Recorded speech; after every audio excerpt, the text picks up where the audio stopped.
Hello, dear story lovers. At the amount of 1,000 subscribers, I will post a huge series of special stories for you. Subscribe now. The city of Nix's Prime sprawled across the skyline like a living, breathing entity. Towering spires stretched toward the stars, their reflective surfaces catching the light of a distant red dwarf star. Hovercars zipped along glimmering transport routes, and neon signs projected advertisements in a dozen alien languages. Beneath the glittering facade, the Undercity told a different story, one of decay, struggle, and shadows. For Solara, a refugee from the ravaged planet of the Los, Nexus Prime had been her last hope. She had arrived clutching her young daughter, Mira, and a single bag of belongings, with dreams of a better life far from the war-torn wastelands of her home. But the city that promised opportunity and diversity had been anything but welcoming. The moment Solara stepped off the transport shuttle, she had felt the weight of the galaxy's prejudice. Thelosians, survivors of a brutal war that had left their planet in ruins, were viewed with suspicion. Their once thriving culture was now associated with betrayal and conflict, and many across the galaxy had little sympathy for their plight. Solara's shimmering skin, a natural trait of her people, and the faint glow that radiated from her body made her stand out in the crowded streets. She had hoped it might intrigue people, perhaps even earn her kindness. Instead, it drew wary glances, whispered insults, and outright hostility. "Keep moving, Thelosian," a merchant growled as she paused near a market stall to examine a display of fruit. He swiped at her with a cloth as though shooing away a pest. "You'll scare off the real customers." Solara flinched but said nothing. She took Myra's hand and led her away, her heart sinking. Mira looked up at her mother, her glowing eyes wide with confusion. "Why doesn't anyone like us, Mama?" Mira asked, her voice small and innocent. Solara knelt to Myra's level, brushing a strand of her daughter's silver hair from her face. "They're afraid of what they don't understand, my star," she said gently. "But we're stronger than their fear." Days turned to weeks, and survival became an endless battle. Solara applied for work at factories, hydroponic farms, and even repair bays, but her Thelosian heritage was a black mark on every application. Her qualifications as a botanist, once highly respected, were now ignored. "You think I'd hire a Thelosian?" one factory manager scoffed as he handed back her application. "The last thing I need is trouble with the locals." Every rejection chipped away at Solara's hope. Her funds dwindled until she could no longer afford even the cheapest hostel. She and Mira were forced to seek refuge in the Undercity, a labyrinth of dimly lit alleys, crumbling structures, and the detritus of Nexus Prime's forgotten inhabitants. At night, Solara and Mira huddled beneath the broken wing of an abandoned shuttle. The air was bitterly cold, and the faint hum of the city's infrastructure above seemed a cruel reminder of the warmth and comfort they could not reach. Solara wrapped Mira in her coat, ignoring her own shivers. She sang a soft Thelosian lullaby, her voice barely audible over the distant clamor of the city. Myra's glowing eyes dimmed as she drifted into an uneasy sleep, her small body curled against her mother's for warmth. One night, as they scavenged for food near a market, a group of street thugs approached. Their faces were hidden by holographic masks that shifted between grotesque designs. They circled Solara and Mira like predators, their voices taunting and cruel. Well, what do we have here?" one of them sneered. "A shiny Thelosian and her little glowworm. Bet you've got something worth taking." "I don't want trouble," Solara said, her voice firm but trembling. She stepped in front of Mira, shielding her daughter with her body. "Trouble finds you, lady," another thug chuckled, cracking his knuckles. "Hand over whatever you've got, or we'll take it the hard way." Solara clenched her fists, ready to fight even though she knew it was hopeless. Mira whimpered behind her, clutching her mother's leg. Before the thugs could close in, a bright light sliced through the gloom. A voice rang out, firm and commanding. "That's enough. Back off." The thugs turned to face the newcomer, squinting against the glare of a flashlight. A man stepped forward, his silhouette outlined by the light. He wore dirty, rugged clothes marked with patches and scorch marks, a freighter pilot's uniform, Solara realized. His unshaven face was set in a determined scowl, and he held a stun baton in one hand. "Mind your own business, human," one of the thugs growled. "This is my business now," the man replied. He activated the stun baton with a sharp crackle of electricity. "Or do you want to find out how this thing feels?" After a tense moment, the thugs muttered curses under their breath and retreated into the shadows. The man watched them go before turning to Solara and Mira. His expression softened, and he lowered the flashlight. "You two all right?" he asked. Solara nodded slowly, still holding Mira close. "We're fine. Thank you." The man glanced at their thin, dirty clothes and the weariness etched into Solara's face. "Doesn't look like it," he said gently. "Do you have somewhere to go?" Solara hesitated, pride and desperation warring within her. Finally, she shook her head. The man sighed and extended a hand. "Name's Jack. I've got a place nearby, nothing fancy, but it's warm. You're welcome to stay the night." Solara looked down at Mira, who was staring at Jack with wide, curious eyes. She tightened her grip on her daughter's hand, then met Jack's gaze. "Thank you," she said softly. "I'm Solara. This is my daughter, Mira." Jack smiled faintly. "Nice to meet you, Solara. Let's get you two out of the cold." As they followed Jack through the maze of alleys, Solara felt the smallest flicker of hope reignite in her heart. For the first time since arriving in Nexus Prime, someone had seen them not as outcasts, but as people worth helping. Jack's apartment was a modest unit in the mid-levels of Nexus Prime, a stark contrast to the glittering skyscrapers above. The walls were scuffed, and the furnishings were functional but worn. A tangle of cables and tools cluttered the small table in the living space, a testament to his trade as a freighter mechanic. A single viewport offered a glimpse of the sprawling cityscape, with the endless stream of ships glowing against the hazy sky. "It's not much," Jack said, stepping aside to let Solara and Mira enter. "But it's warm, and there's food." Solara hesitated at the threshold, clutching Mira's hand. The faint hum of the room's heating system was inviting, and the aroma of something savory drifted from a small cooking unit in the corner.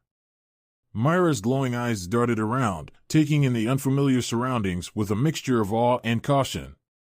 "Go ahead," Jack said, gesturing to the couch. "You two look like you could use a rest." Solara guided Mira to the couch, where the girl climbed up and sat cross-legged, her glow casting soft patterns on the fabric. Solara perched on the edge, her posture tense. Jack moved to the kitchenette, pulling out plates and serving up a steaming stew of synthetic protein and rehydrated vegetables. "Here," he said, setting the plates on the small table in front of them. "Eat up. It's not gourmet, but it'll fill you up." Mira needed no further encouragement. She grabbed a spoon and dug in, her eyes lighting up with delight at the first bite. Solara hesitated, glancing at Jack. "You didn't have to do this," she said softly. Jack shrugged. "Maybe not. But it doesn't sit right, seeing a mother and kid out there with nowhere to go." Solara picked up her spoon, her stomach growling despite her reservations. The stew was simple but warm and hearty, a far cry from the scraps she and Mira had survived on for weeks. She ate slowly, savoring each bite, while Mira finished her portion in record time. After dinner, Jack cleared the plates and pulled out a blanket and pillow. "You two can take the bed," he said, pointing to the small bedroom tucked behind a sliding door. "I'll crash on the couch." Solara shook her head. "We can't dash you can," Jack interrupted, his tone leaving no room for argument. "You've been through enough. You need a decent night's sleep." Solara studied him, her silver hair falling across her face. There was no pity in his expression, only a quiet determination that made her chest tighten. "Thank you," she said, her voice barely above a whisper. Jack nodded, retreating to the couch as Solara guided Mira into the bedroom. The bed was small but clean, the sheets worn soft with use. Mira crawled in eagerly, her glow dimming as sleep overtook her. Solara sat on the edge of the bed, watching her daughter breathe peacefully for the first time in weeks. The next morning, the smell of fresh coffee woke Solara. She found Jack in the kitchenette, frying protein patties in a pan. He looked up as she entered, offering a small smile. "Morning," he said. "Hope you like coffee." Solara took the offered mug, the warmth seeping into her hands. She sipped cautiously, the bitter liquid jolting her awake. "You've done so much for us already," she said, her voice laced with gratitude. "I don't know how to repay you." Jack waved her off. "Don't worry about it. I've been down on my luck before. I know how hard it can be." Solara hesitated, then spoke. "I don't want to rely on your kindness forever. I need to work to provide for Mira. Do you know of anyone who might need help?" Jack tilted his head, considering. "What kind of work?" "I was a botanist on the Los," Solara said. "I specialized in agriculture and ecosystems. I know it's a long shot, but dash." Jack's eyes lit up. "Actually, I might know someone. There's a hydroponic garden a few levels up. The guy who runs it, Kale, is always complaining about needing skilled help. I could introduce you." Solara's heart lifted. "You do that?" "Of course," Jack said with a shrug. "But fair warning, Kale's got a unique personality." Later that day, Jack led Solara and Mira to the hydroponic garden. Nestled among the industrial levels of Nexus Prime, it was a lush oasis of greenery and light. Rows of plants thrived under artificial suns, their leaves glistening with moisture. The air smelled of earth and chlorophyll, a stark contrast to the metallic tang of the city above. Kale, a wiry Corvian with an exoskeleton that clicked softly as he moved, greeted them with a skeptical glare. "Jack, who's this?" he asked, his mandibles twitching. "This is Solara," Jack said, gesturing to her. "She's a botanist. Thought you could use the help." Kale's compound eyes scanned Solara. "A Thelosian, huh? What makes you think you can handle this?" Solara straightened, meeting Kale's gaze with quiet confidence. "I've worked with ecosystems more complex than this. If you let me, I can make your garden flourish." Kale regarded her for a long moment before huffing. "Fine. You've got 1 week to prove yourself. Don't make me regret it." Solara extended a hand, her relief palpable. "Thank you. I won't let you down." As they left the garden, Solara turned to Jack, her silver eyes shimmering with gratitude. "I don't know how to thank you." Jack grinned. "You can start by proving Kale wrong. He loves to grumble, but deep down, he respects hard work." Solara smiled, a small but genuine expression that Jack found himself wanting to see more often. For the first time in weeks, she felt like the ground beneath her feet wasn't crumbling. And for the first time in years, she allowed herself to hope. The hydroponic garden became Solara's sanctuary, a place where she could rebuild her life. In just a few days, her skills transformed the struggling operation into a thriving ecosystem. She worked tirelessly, her expertise in botany breathing new life into the garden's failing crops. Kale, the gruff Corvian overseer, was reluctantly impressed. One morning, as Solara adjusted the nutrient flow to a bed of glowing luminous plants, Kale approached her with his mandibles clicking. "Didn't think you'd last a week," he said, crossing his spindly arms. Solara didn't look up from her work. "And yet, here I am." Kale huffed, though his mandibles twitched in what Solara had learned to recognize as a Corvian smile. "Fine. You're hired. Full-time. Just don't expect me to go easy on you." Solara straightened and extended her hand. "I wouldn't have it any other way." Kale stared at her hand for a moment before shaking it awkwardly. "Get back to work." As Solara found stability, Mira flourished in her new school. The institution, built for children from all corners of the galaxy, celebrated diversity. Myra's glowing skin and bright personality quickly made her a favorite among her classmates. Her teacher, a warm-hearted Nalthari with iridescent scales, often praised her curiosity and determination. "Mama!" Mira exclaimed one evening, bounding into their small apartment. "We learned about star charts today. The teacher said I could bring Grandpa's maps to show everyone." Solara's heart ached with pride and sorrow. The maps Mira referred to were one of the few possessions they'd salvaged from the Los, created by Solara's father during his years as a celestial cartographer. "We'll find them tonight," Solara promised, brushing a strand of glowing hair from Myra's face. Mira beamed. "I'm going to show everyone how Thelosian maps are the best." Solara hugged her daughter tightly, her voice soft. "You're already the best, my little star." Jack continued to be a constant presence in their lives, though he kept his role understated. He still flew his freighter routes, often returning with small gifts for mirror-glowing trinkets from distant worlds, strange candies that fizzed in her mouth, or tiny star charts he thought she'd like. He also helped Solara whenever she needed, fixing things around the apartment or carrying supplies from the market. "You don't have to keep helping us, you know," Solara said one day as they walked back from the market. Jack carried a crate of nutrient packs while Mira skipped ahead, her laughter echoing down the alley. "I know," Jack replied. "But I want to." Solara stopped, turning to face him. "Why?" Jack shrugged, his expression serious but warm. "Because I care. And because you deserve a break after everything you've been through." Solara's silver eyes shimmered. For a moment, she couldn't find the words. "Thank you," she said finally. Jack grinned. "Don't mention it. Besides, Myra's got me hooked on those glowing candies. I'll use that as an excuse to stick around." Solara laughed, a sound that Jack realized he wanted to hear more often. One evening, after Mira had gone to bed, Solara and Jack sat on the balcony of their apartment. The view overlooked the bustling cityscape, a maze of lights and motion. They shared a bottle of Thelosian wine that Solara had received as a gift from Kale after a particularly successful harvest. "You've come a long way," Jack said, his voice thoughtful. "From that alley to here. It's incredible."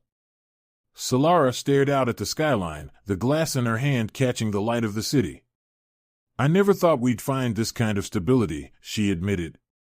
"It still feels fragile, like it could disappear at any moment." Jack turned to her, his expression earnest. "It's not fragile. You built this. You made it happen." Solara met his gaze, her voice soft. "I didn't do it alone." They sat in silence for a moment, the hum of Nix's prime filling the air around them. Finally, Jack spoke again, his tone hesitant. "Have you thought about what's next? For you and Mira?" Solara smiled wistfully. "I want Mira to grow up in a world where she doesn't have to fight for acceptance. A world where she can be proud of who she is. As for me..." She hesitated, glancing at Jack. "I just want to feel safe. To feel loved." Jack's chest tightened. He opened his mouth to respond, but the words caught in his throat. Before he could speak, Mira appeared in the doorway, rubbing her eyes sleepily. "Mama, can I have some water?" she asked. Solara rose immediately, her moment with Jack broken. "Of course, my star." She offered Jack a small, apologetic smile before disappearing inside. Jack leaned back in his chair, staring up at the stars. For the first time in years, he found himself thinking about a future not one spent wandering from port to port, but one where he stayed. Where he belonged. And he realized, with a clarity that startled him, that his future was here, with Solara and Mira. The next day, Jack took Mira to the park while Solara was at work. The park was a rare patch of greenery in the industrial sprawl of Nix's prime, its artificial streams and glowing plants designed to mimic natural beauty. As they sat on a bench, watching alien children play together, Mira turned to Jack with a curious look. "Jack, do you like Mama?" she asked bluntly. Jack nearly choked on his drink. "What makes you ask that?" Mira giggled, her glow intensifying. "You're always around, and you make Mama smile. I think you should marry her." Jack laughed, though the thought lingered in his mind long after Mira ran off to join the other children. Maybe, just maybe, Mira was onto something. That night, as he watched Solara laugh at one of Myra's stories over dinner, Jack made a silent promise to himself. He would be the person they could rely on, the anchor they deserved in a galaxy that had given them nothing but hardship. Solara didn't expect her life to become a symbol of hope for so many. Yet, standing in the hydroponic garden she had helped transform into an oasis, surrounded by people who had once ignored her existence, she felt a profound sense of belonging. The garden's celebration of diversity, where beings of all shapes and sizes gathered to exchange stories and share food, mirrored the personal transformation of her family. At the center of it all was Jack, now her husband, the man who had saved her and Mira when they were at their lowest. His rugged charm and unwavering support had become the foundation of the new life they had built together. The wedding had been a humble yet deeply meaningful ceremony held in the heart of the hydroponic garden. It was Kale who had insisted on hosting it there. "This place wouldn't be what it is without you," the gruff Corvian had said. "And neither would half these crops." The garden was transformed into a glowing wonderland for the event, the plant's bioluminescence casting a soft, magical light. Mira darted among the guests, delivering small bouquets of brightly glowing Thelosian flowers. Her radiance lit up every corner of the garden and the hearts of everyone present. Solara had worn a dress adorned with intricate Thelosian embroidery, its shimmering fabric a tribute to her homeworld's twin moons. Jack stood at the altar in a simple but clean suit, his unkempt hair slightly tamed for the occasion. As Solara walked toward him, her silver hair cascading over her shoulders, her luminous skin catching the light, Jack's breath caught. She looked like a vision from the stars. Their vows were spoken softly, but they carried the weight of their shared journey. "Jack," Solara began, her voice steady but filled with emotion, "you saved us not just from the streets of Nexus Prime, but from despair. You gave me and Mira a chance when no one else would. Today, I promise to stand by you, to love you, and to walk with you through whatever the galaxy may throw at us." Jack's voice trembled as he replied. "Solara, you and Mira are my family. You've shown me what strength and love truly mean. I promise to protect you, to cherish you, and to make every day brighter than the last." When the officiant, a jovial alien cleric with a booming voice, declared them bonded, the garden erupted in applause and cheers. Mira threw handfuls of glowing petals into the air, giggling as they drifted down like tiny stars. The reception was a celebration of unity and renewal. Guests from every corner of Nexus Prime danced to a mix of human and alien music, their laughter and cheers filling the garden. Kale even joined in, his spindly limbs moving in a surprisingly graceful rhythm. Mira led Jack in a lively dance that had everyone clapping along. Solara watched from the sidelines for a moment, her heart full. The once isolated community of Nexus Prime had embraced her family, their story becoming a testament to resilience and love. "You've done something special here," Kale said, stepping up beside her. "You've shown people that it's possible to bridge divides." Solara smiled. "I didn't do it alone." Kale nodded toward Jack and Mira. "No, but it wouldn't have happened without you." The days following the wedding were a whirlwind of change. Solara's work in the hydroponic garden expanded, and she was soon leading projects to establish green spaces throughout Nexus Prime. Her expertise became sought after, and her efforts inspired others to see Thelosians as contributors rather than outcasts.